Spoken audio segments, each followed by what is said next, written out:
신바람 사연 아파트. 오늘의 사연 시작하겠습니다. 안녕하세요. 서른을 바라보고 있는 20대 후반의 여자입니다. 저한테 4년 정도 만난 연상의 남자친구가 있어요. 저나 남친이나 둘 다 결혼을 생각할 나이이기도 하고 조언 좀 구해보고자 사연 한번 보내봅니다. 남자친구는 저보다 3살 많고 저랑 잘 맞아요. 제가 원래 20대 초반에는 한 남자랑 그렇게 오래 만나는 사람이 아니었는데 외적으로도 저의 이상형이기도 하고 저를 배려해주고 같이 있으면 또 그렇게 든든할 데가 없어서 오빠와는 이렇게 길게 연애를 하게 되었습니다. 결혼 이야기가 나오기 전에도 저희 집안 행사에 오빠를 몇 번 데려간 적이 있는데 그때도 집안일도 잘 도와주고 집안 어른들께도 참 잘했어요. 저희 엄마도 오빠를 요즘 사람 같지 않게 경우가 바르다며 거의 사윗감으로 점찍기도 하셨어요. 만남을 계속해오다가 둘 사이에 결혼 이야기가 본격적으로 오가면서 한 가지 문제가 생긴 게 있는데 그것 때문에 사연 보내봤습니다. 남자친구 어머니가 가부장적인 아버지 때문에 옛날부터 많이 고생을 하셨다고 하더라고요. 지금은 아버님이 성격이 많이 누그러져 괜찮다고는 하는데 고생해온 어머니를 보고 자란 덕분에 항상 어머니한테 효도해야 한다는 생각을 가지고 있어요. 효도하는 게 잘못됐다는 게 아닙니다. 저도 저희 부모님한테 효도할 거고 자식이면 응당 부모님께 잘하는 건 당연한 일이지요. 하지만 제 기준으로 봤을 때 오빠의 어머니를 향한 마음이 조금 과한 것 같아서 문제예요. 결혼 이야기를 하다가 오빠가 갑자기 우리가 결혼하게 되면 앞으로 자기 월급의 반은 자기 어머니한테 용돈으로 드리고 싶다고 이야기를 꺼낸 적이 있어요. 오빠도 안정적인 직장에 다니고 있고 저도 남부럽지 않은 직장 가지고 살고 있거든요. 둘이 합치면 머리가 700이 조금 넘기 때문에 요즘 신혼부부치고는 적은 돈이 아니라고 생각합니다. 서로 나이에 비해 넉넉하게 벌고 있기 때문에 당연히 용돈을 드릴 수 있죠. 하지만 오빠 월급의 반은 너무 많다는 생각이 들어요. 제가 300 정도 벌고 오빠가 400 정도 벌거든요. 결혼을 하게 되면 저희 미래도 준비해야 되고 혹시 모를 일에 저금도 있어야 할 텐데 나중에 아이가 태어나게 되면 시어머니가 아이를 돌봐주시고 육아비로 그 정도 드리는 건 문제가 되지 않고 납득이라도 하겠어요. 그런데 아직 둘 사이에 아이가 있는 것도 아니고 결혼도 확정된 것이 아닌데 벌써부터 월급의 반을 어머니께 주겠다는 말을 통보하듯이 꼭 해야 하나 하는 생각이 들더라고요. 오빠가 효자인 건 연애 초반부터 대충 눈치를 채고 있었어요. 연애 초반에 오빠네 어머니와 여동생 이렇게 넷이서 밖에서 밥을 먹은 적이 있거든요. 어머니도 제가 불편하지 않게 많이 배려해 주셨고 오빠에게 이야기 들은 대로 정말 좋은 분인 것 같았어요.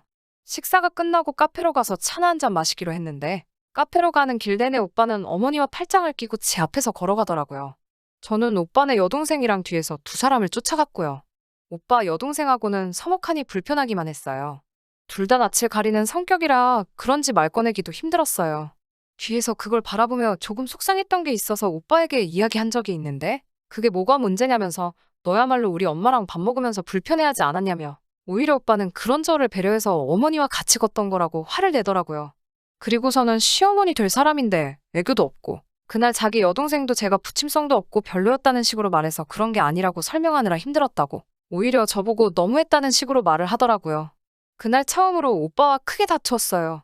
그 이후에는 자잘한 사건들이지만 오빠가 저보다는 엄마를 더 우선적으로 챙긴다는 생각이 드는 일도 있었습니다. 같이 데이트를 하고 있다가도 어머니가 급체를 하신 것 같다며 데이트 도중에 집으로 돌아간 적도 몇 번 있었어요. 그날 제가 약국까지 따라갔는데 약을 사면서도 심각한 표정으로 안절부절하고 있더라고요. 저와 2주년 기념일 데이트를 하는 날에도 택배가 왔는데 무거워서 어머니 혼자 옮기지 못하고 계신다고 기념일이라고 예약한 레스토랑까지 취소하고 집으로 혼자서 돌아가기도 했어요. 빨리 가서 짐을 옮겨드려야 한다면서요. 저와 오빠를 동시에 아는 사람들도 오빠가 엄청난 효자인 걸 다 알고 있습니다. 언젠가 여럿이서 모인 자리에서 누군가 장난식으로 나중에 어머니랑 저랑 둘 사이에 트러블이 생기면 오빠는 누구 편을 들 거냐고 물어본 적이 있었어요. 오빠는 단 한순간의 고민도 없이 당연히 어머니 편을 들어야지라고 대답을 하더라고요. 오빠가 효자인 거 이해는 하겠는데 서운한 건 어쩔 수가 없더라고요. 어머니가 살아봐야 얼마나 더 사신다고 트러블 생기면 당연히 엄마 편을 들어야 되는 거 아니냐는 이유를 대는데 그 마음은 이해하지만 그 자리에서 그냥 앞에선 엄마 편 들고 뒤에서는 아내 편 들어줘야지 이 정도 대답만 해줬어도 참 고마웠을 텐데 말이에요. 굳이 여러 사람 앞에서 어머니가 우선이고 나는 그 다음이다라는 사실을 밝혔다는 것도 참 부끄러웠어요. 아무튼 이제는 본격적으로 결혼 이야기가 오고 가는 상황인데 자기 월급의 절반을 어머니에게 드려야 한다니 그동안 효자라고만 생각했던 오빠와의 결혼 생활이 현실로 다가오기 시작했지요. 저는 영원히 오빠에게 이순이일 거라는 그 느낌을 지울 수가 없어요. 딸내미 시집 간다고 벌써부터 결혼식 때 읽어줄 덕담 쓰고 계시는 저희 어머니께는 아직 이 사실을 말도 못 꺼내고 있어요. 저는 어떻게 하는 게 좋을까요? 여러분들의 조언 한번 들어보고자 이렇게 사연 보내봤습니다. 후기 보내드립니다. 여러분들이 보내주신 의견 잘 보았습니다. 사실 제 주변 지인들도 똑같은 말을 해줬어요. 결혼하면 저만 힘들 거라 하는 사람들도 있고, 그와는 반대로 오빠가 효자인 것에 너무 크게 의미를 두지 말라고. 그만큼 자기 부모님한테 잘하는 사람이면 당연히 제 부모님께도 잘할 거라고 하는 사람도 있었어요. 오빠에게는 다시 한번 확인을 해봤어요. 월급의 반을 주고 싶은 마음이 이해는 간다고. 그렇다면 혹시 지금도 그 정도의 돈을 어머니께 드리고 있느냐고 물어봤어요. 결혼식 때 어머니한테 지원 하나 받지 않겠다고 말한 게 생각이 나서 혹시나 하는 마음에 떠보듯이 꺼낸 말이었는데, 오빠는 지금은 아직 결혼을 하지 않았으니 앞으로 결혼 자금을 모아야 하기 때문에 어머니께 따로 드리고 있는 건 없다 하더라고요. 결혼 이야기가 나오면서 오빠가 모아둔 돈이 3천만 원이라는 사실을 알고 있었는데, 오빠 벌이로 모아놓은 돈치고는 조금 부족하다는 생각이 들었었거든요. 어이가 없었죠. 그제서야 오빠가 자기의 월급을 반이나 주겠다는 그 속셈이 너무도 뻔히 보였어요. 우리 둘이 결혼하게 되면 제가 벌어오는 돈도 전부 오빠의 수입에 추가가 되는 거라 생각하고 있는 거잖아요.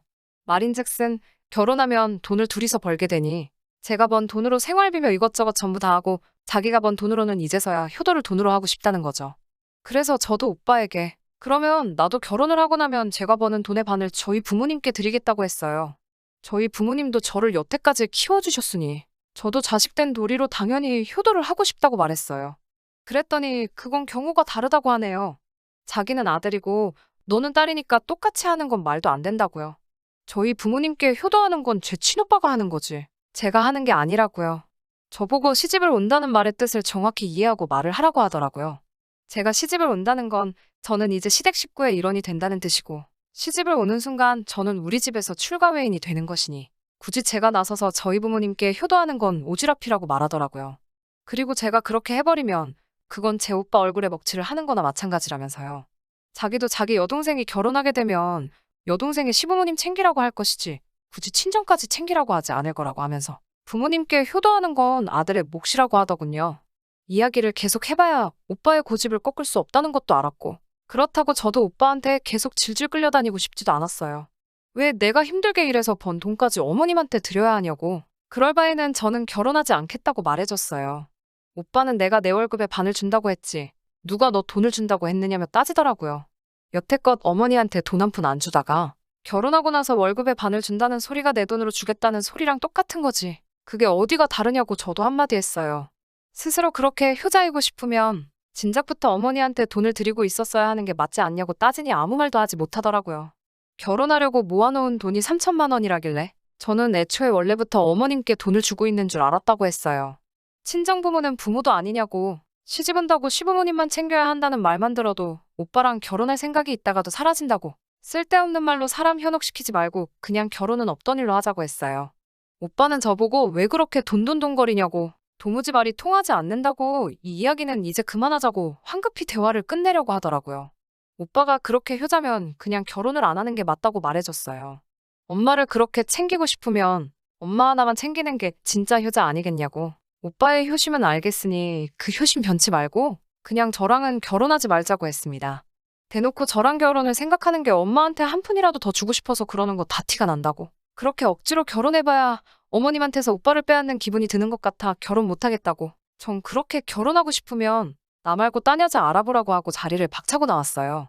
딴 여자한테는 결혼 이야기 나오기 전에 월급 반을 줘야겠다는 사실은 미리 좀 말해주는 게 더 좋을 거라고. 제가 꿀팁을 줬으니 밥값은 오빠가 내라고 말하고 자리를 박차고 뛰쳐나왔습니다. 사실 오빠를 오래 만나오면서 참 좋아했는데 정말 결혼하고 함께 가정을 이루는 것까지 생각했는데 이렇게 헤어지게 되다니 허탈한 마음이 아직도 남아있네요. 얼마 뒤에 오빠한테서 연락이 왔어요. 자기가 잘못 생각했다고 미안하다면서요. 그러고 나서 한다는 말이 자기가 졌다고 제가 버는 돈의 반은 친정부모님한테 드리자는 말을 하네요. 아직도 이해를 못하고 있는 거예요. 끝까지 자기 어머니한테 어떻게든 돈 주고 싶은 생각밖에 없는 거죠. 제 말은 효도를 하지 말자는 게 아니라 우리 형편의 상황이 되는 만큼만 효도를 하자는 건데 정신 못 차리고 끝까지 자기 월급의 절반을 드리겠다는 말에 진절머리가 나서 이제 진짜로 정말로 저한테 다시 만나자는 연락하지 말아달라고 부탁을 했어요. 제 사연 보고 어느 분이 남겨주신 댓글이 기억에 남네요. 남의 집 기둥 뽑아서 결혼하는 거 아니라는 말이요. 남자들은 왜 결혼을 하고 나서야 효자가 되는 걸까요? 오빠는 계속 그렇게 엄마의 남자로 있는 것이 저뿐만 아니라 앞으로 오빠를 만날 다른 사람에게도 좋겠다는 생각이 드네요. 끝까지 들어주셔서 감사합니다. 오늘의 사연은 여기까지입니다. 구독과 좋아요, 알람 설정 부탁드리고 더 좋은 사연으로 다시 찾아뵙겠습니다. 감사합니다.